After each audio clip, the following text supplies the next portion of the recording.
वंदे मातरम बंकिम चंद्र चटर्जी ने लिखा था। उन्होंने इस गाने को लिखा, लिखने के बाद 7 साल लगे, उसके बाद ये गाना लोगों के सामने आया। क्योंकि उन्होंने जब ये गाना लिखा उसके बाद एक उपन्यास लिखा, उसका नाम था आनंद मठ। उसमें इस गीत को डाला। वो उपन्यास छपने में 7 साल लगे। 1882 में यह आनंद मठ उपन्यास का हिस्सा बना वंदे मातरम। और उसके बाद जब लोगों ने उस उपन्यास को पढ़ा तो इसका अर्थ पता चला कि वंदे मातरम क्या है।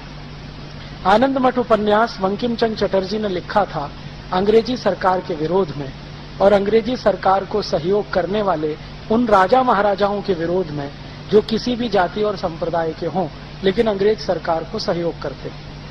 फिर उसमें उन्होंने बगावत की भूमिका लिखी और ये कहा कि अब बगावत होनी चाहिए, विद्रोह होना चाहिए ताकि इस अंग्रेजी सत्ता को हम पलट सकें।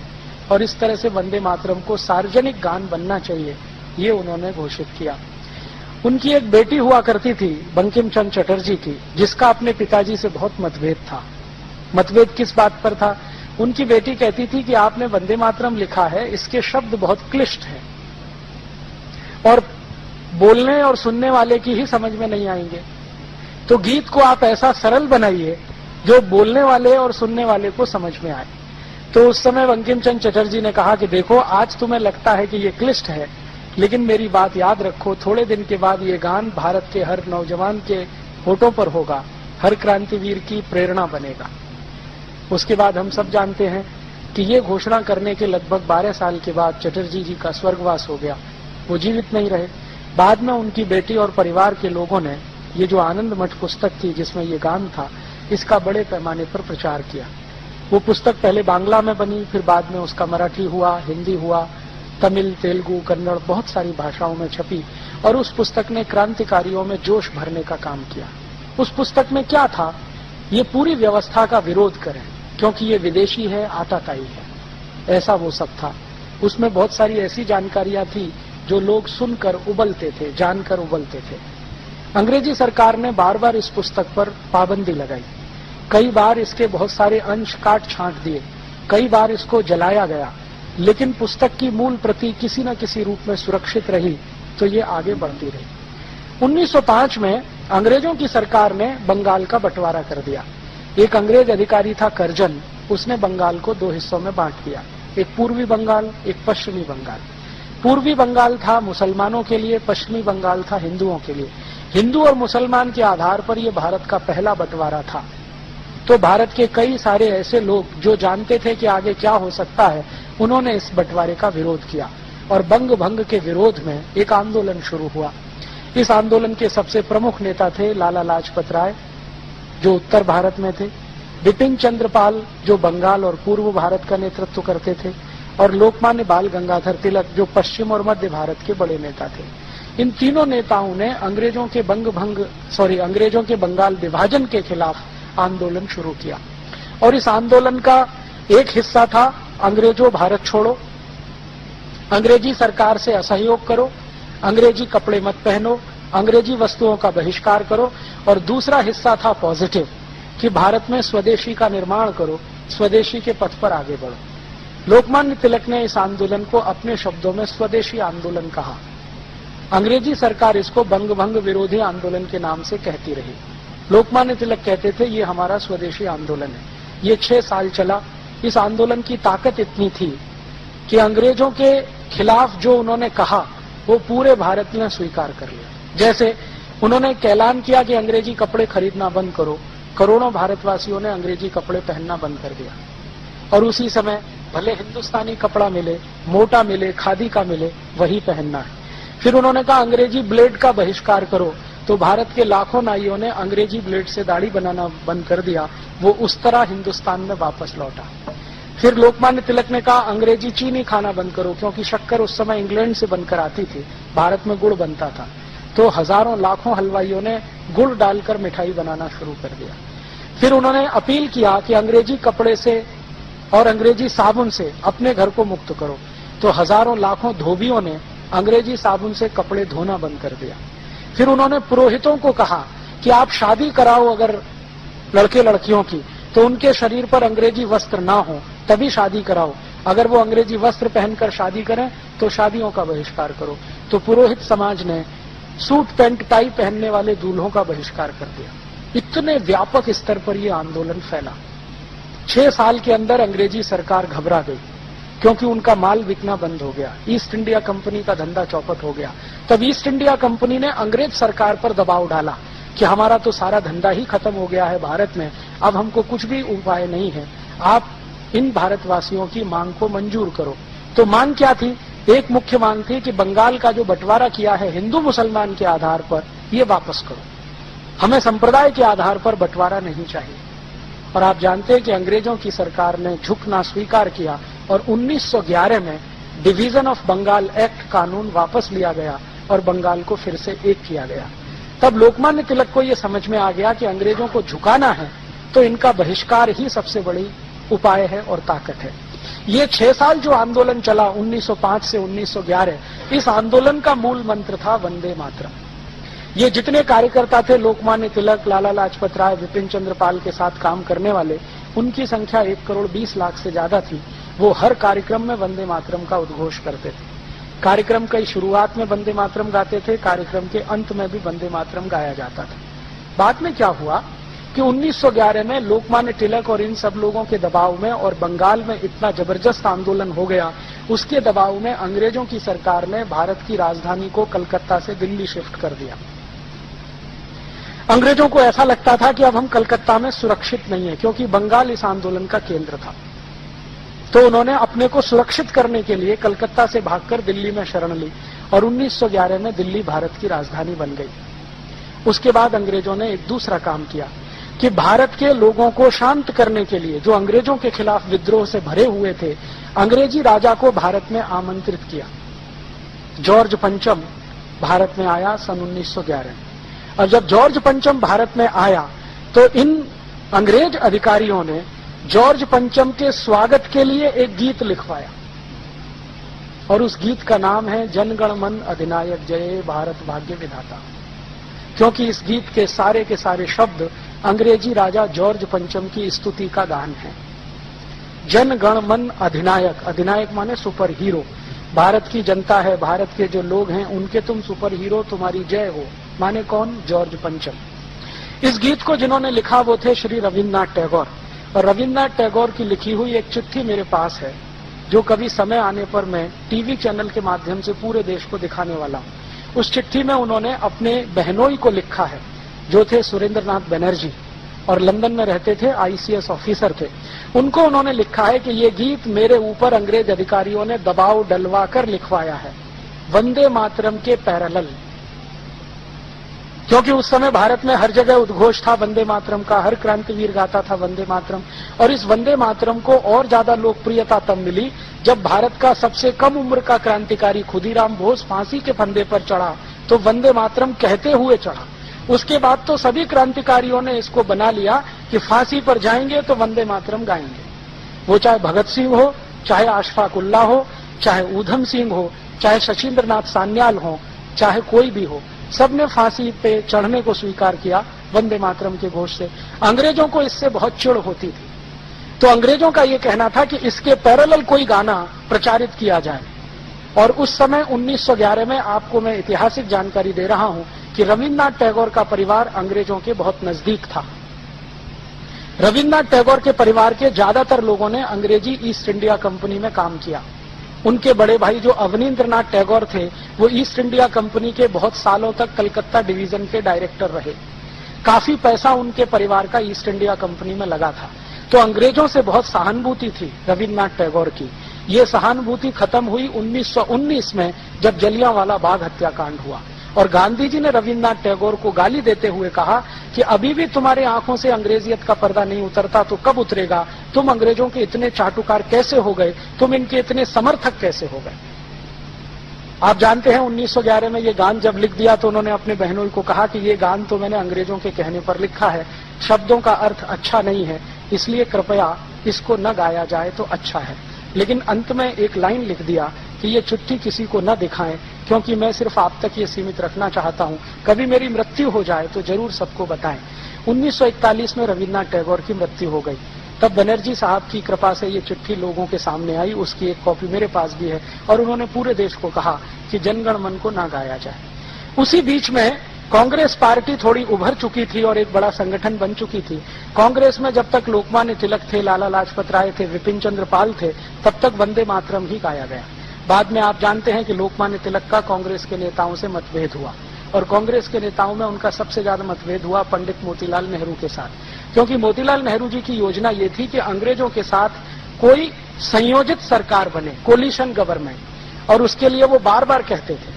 और लोकमान्य तिलक कहते थे कि अंग्रेजों के साथ मिलकर सरकार बनाना तो भारत के लोगों को धोखा देना है। तो इस मुद्दे पर मतभेद था, तो ये कांग्रेस से निकल गए।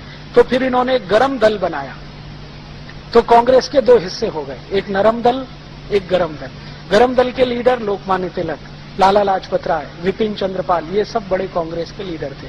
तो ये हर जगह वंदे मातरम गाते थे। फिर ये नरम दल वाले ज्यादातर अंग्रेजों के साथ रहते थे, अंग्रेजों की कहना, अंग्रेजों की सुनना, उनके नजदीक जाना, उनकी मीटिंगों में शामिल होना वगैरह वगैरह, और वो हर समय अंग्रेजों से समझौते के मूड में रहते थे। तो जब 1911 में ये गाना लिख दिया तो ये नरम दल वालों ने इस गाने को गाना शुरू कर दिया। कई बार ये गरम दल वालों को चिढ़ाने के लिए गाना गाया करते थे। बाद में क्या हुआ, कांग्रेस के बड़े बड़े अधिवेशन हुआ करते थे, उनमें ये बहुत बहस होती थी कौन सा गाना गाया जाए। तो वंदे मातरम पर सबकी सहमति होती थी, लेकिन नरम दल का छोटा सा एक गुट था जो अंत में फिर जनगण मन गा लेता था। बाद में क्या हुआ कि ये नरम दल के कुछ खुराफाती लोगों ने एक वायरस छोड़ दिया, और वो वायरस ये छोड़ दिया कि ये मुसलमानों को नहीं गाना चाहिए क्योंकि इसमें बुत परस्ती है, माने बुत की पूजा है। मुसलमानों को आप जानते हैं कि बड़ा करंट लगता है ये सुनते ही, तो बिना सोचे समझे उनको करंट दौड़ गया। तो जो मुस्लिम लीग के नेता थे, चूंकि मुस्लिम लीग 1906 में बन चुकी थी और उसी के कहने पर बंगाल का विभाजन भी हुआ था, तो मुस्लिम लीग के नेताओं में करंट दौड़ गया। मोहम्मद अली जिन्ना जब इसके प्रेसिडेंट बने तो इन्होंने इसके खिलाफ बोलना शुरू कर दिया कि वंदे मातरम सांप्रदायिक गाना है, हम इसे नहीं गाएंगे। फिर इन्होंने क्या किया कि दुश्मनी निकालने के लिए जहां भी वंदे मातरम गाया जाता था वहीं पर जनगण मन गाते थे, जहां वंदे मातरम होता था वहीं जनगण मन होता था। तो एक तरह से जनगण मन और वंदे मातरम में कंपटीशन शुरू करा दिया। अंत में ये कंपटीशन इतना आगे बढ़ा कि 1941 में जब टैगोर जी मर गए तो भी ये सत्य उद्घाटित होने के बाद भी मुस्लिम लीग ने कहा हम तो यही गाएंगे। अब अंत में क्या हुआ, भारत आजाद हुआ 1947 में इसी झगड़े के साथ कि वंदे मातरम की जनगण मन, वंदे मातरम की जनगण मन। फिर ये कॉन्स्टिट्यूएंट असेंबली की बहस हुई जिसमें 319 लोग थे। इन सभी में एक को छोड़कर सबने माना कि वंदे मातरम ही होना चाहिए राष्ट्रगान। एक ने नहीं माना। वो एक कौन थे? पंडित जवाहरलाल नेहरू। उन्होंने नहीं माना। क्यों नहीं माना? तो वो कहते हैं कि मुसलमानों को इससे दुख होता है, उनके दिल को चोट पहुंचती है, तो हम क्यों गाएं इसको। माने हिंदुओं के दिल को चोट पहुंचे तो उससे कोई फर्क नहीं पड़ता, मुसलमानों के दिल को चोट नहीं पहुंचनी चाहिए। और नेहरू जी कहते थे कि इस समय मुस्लिम लीग की राजनीति चल रही है, भारत का बंटवारा किया है, इसका तोड़ करने के लिए मुसलमानों को साथ रखना जरूरी है, तो उनकी इन बातों को मान लेना ही अच्छा है। तो नेहरू जी बार बार यही तर्क देते थे। अंत में क्या हुआ कि सभी कॉन्स्टिट्यूएंट असेंबली के मेंबर्स ने कहा जी हमको तो ये बैठता नहीं है जनगण मन, तो फैसला कौन करे। तो गांधी जी के पास पहुंचे, तब तक गांधी जी जीवित थे। तो गांधी जी ने कहा कि जनगण मन के पक्ष में तो मैं भी नहीं हूं और तुम वंदे मातरम के पक्ष में नहीं हो, तो कोई तीसरा गाना निकालो। तो उन्होंने कहा आप ही निकाल के दे दो। तो गांधी जी ने एक गाना निकाल के दिया जो हमारा बाद में झंडा गान था, उसके पहले वो झंडा गान नहीं था। विजयी विश्व तिरंगा प्यारा, झंडा ऊंचा रहे हमारा, इसकी शान न जाने पाए, चाहे आन भले ही जाए। ये जो गाना था गांधी जी ने कहा इसको बना लो। तो नेहरू जी उस पर भी तैयार नहीं। अब नेहरू जी का तर्क क्या था? नेहरू जी का तर्क था कि ये गाना ऑर्केस्ट्रा पे नहीं बज सकता और जनगण मन ऑर्केस्ट्रा पे बज सकता है। और जनगण मन आप जानते हैं अंग्रेजों का लिखवाया हुआ गीत था जॉर्ज पंचम के स्वागत के लिए। इसके एक एक शब्द को ध्यान दें। जनगण मन अधिनायक जय है, तुम्हारी जय हो, भारत भाग्य विधाता, तुम भारत के भाग्य विधाता हो। पंजाब सिंध गुजरात मराठा द्राविड़ उत्कल बंग, विंध्य हिमाचल यमुना गंगा, उच्छल जलद तिरंग, तब शुभ नामे जागे, हम तुम्हारे नाम की शुभकामनाओं के लिए तब शुभ आशीष मांगे, आशीष मांगते हैं, तुम्हारी जय हो जय हो जय हो। जॉर्ज पंचम ने जब ये सुना तो उसको अर्थ तो समझ में नहीं आया, फिर उसने इंग्लिश ट्रांसलेशन कराया तो जॉर्ज पंचम का स्टेटमेंट था कि इतनी खुशामद तो मेरी इंग्लैंड में भी कोई नहीं करता। बहुत खुश हुआ जॉर्ज पंचम। कौन है रविन्द्रनाथ टैगोर, बुलाओ मेरे पास लेके आओ। तो रविन्द्रनाथ टैगोर को परिचय कराया गया। अंत में जॉर्ज पंचम जब विदा हुआ तो उस समय की वो नोबेल प्राइज कमेटी का चेयरमैन भी था, तो उसने रविन्द्रनाथ टैगोर का नाम नोबेल प्राइज के लिए रिकमेंड कर दिया, क्योंकि वो उनके गीत से प्रभावित था। अब रविन्द्रनाथ टैगोर के लिए संकट खड़ा हो गया कि जिस गाने को वो खुद अच्छा नहीं मानते, दबाव में लिखा हुआ है, उसी पर नोबेल प्राइज मिल रहा है। तो उन्होंने अंग्रेजों से कहा कि कम से कम एक कृपा करो मेरे ऊपर कि पूरे देश में ये प्रचारित करो कि मेरी गीतांजलि पर ये मिल रहा है नोबेल पुरस्कार। तो हम सब जानते हैं कि गीतांजलि पर नोबेल प्राइज मिला है। गीतांजलि में कोई दम नहीं है कि उसको नोबेल प्राइज दिया जा सके। मैंने गीतांजलि कई बार पढ़ी है, ऐसा कुछ दम नहीं है। उससे ज्यादा अच्छी कविताएं इस देश में बहुत सारे कवियों की लिखी गई हैं, लेकिन छुपा दिया उन्होंने इसको और पूरे देश में प्रचारित कर दिया कि ये गीतांजलि पर मिल गया। वास्तव में हुआ ये था कि जॉर्ज पंचम का इतना चाटुकारिता भरा गान जो गा दिया, उस पर वो खुश होकर नोबेल प्राइज दे गया।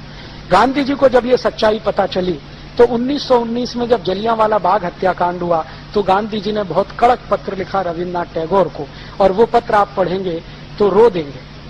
इतनी गालियां सभ्य शब्दों में वो दे सकते थे, वो उन्होंने दिया।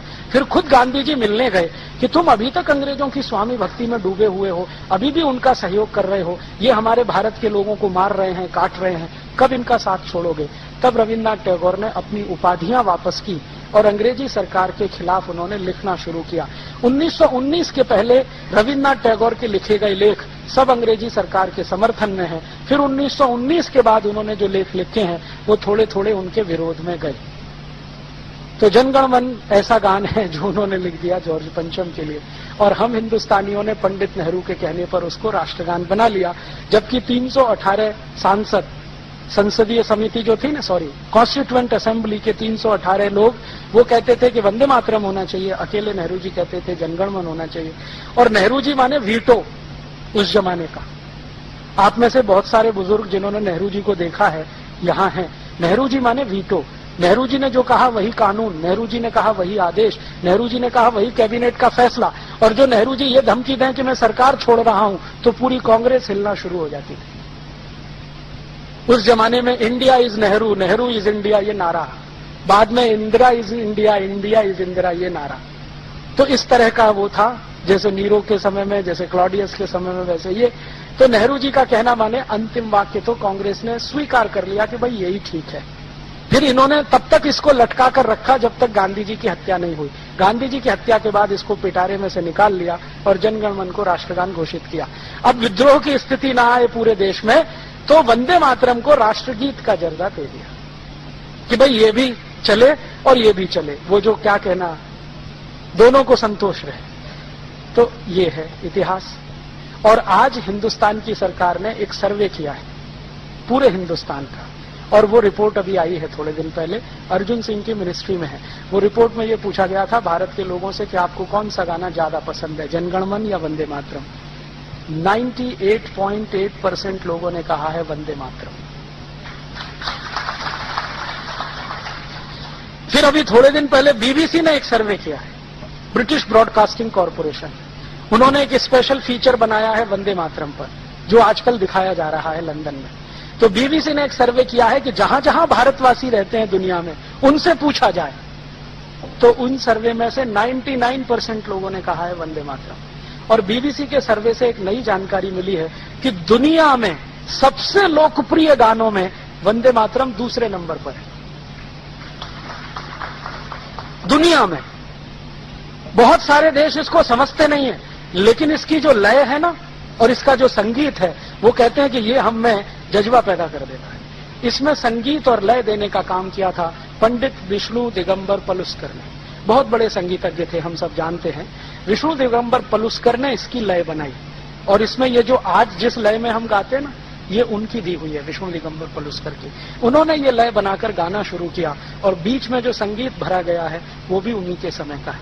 बाद में ये वंदे मातरम लता मंगेशकर ने गाया, आशा भोसले ने गाया। थीम वही है जो विष्णु दिगंबर पलुस्कर की है। तो ये इतिहास है वंदे मातरम का, और उसके साथ है जनगण मन का। अब हम तय करें क्या गाना है।